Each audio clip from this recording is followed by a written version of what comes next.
Добре дошли в истории от многото светове. Тази вечер историята е за Пижо и Пенда.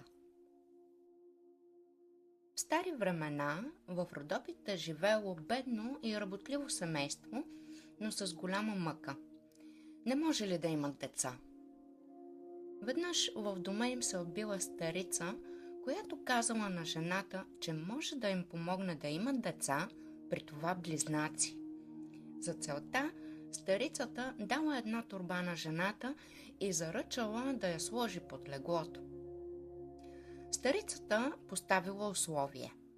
Близнаците трябвало да бъдат наречени Пижо и Пенда и когато Пенда навърши 16 години, старицата да я отведе със себе си. Жената толкова се зарадвала, че ще може да има деца, че не чула условието. Семейството изпълнило заръката и в една мартенска утрин им се родили най-прекрасните деца. Руменото момче кръстили Пижо, а бялото момиче Пенда. Времето минавало неусетно, децата растяли и хубавели с всеки изминал ден. Ден преди да станат на 16, Пижо подарил на сестра си гердан с синьо манисто.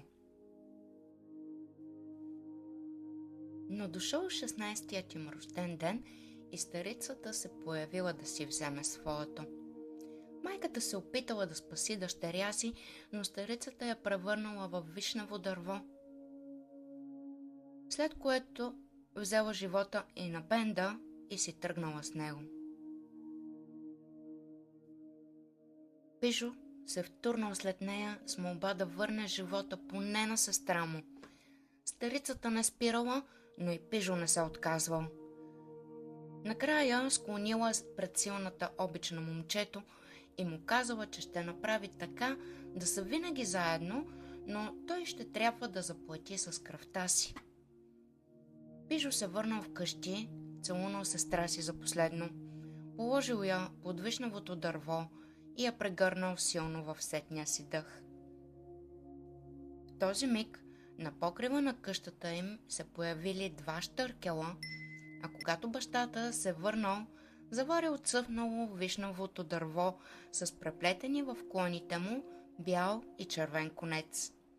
Останалите завинаги заедно Пижо и Пенда.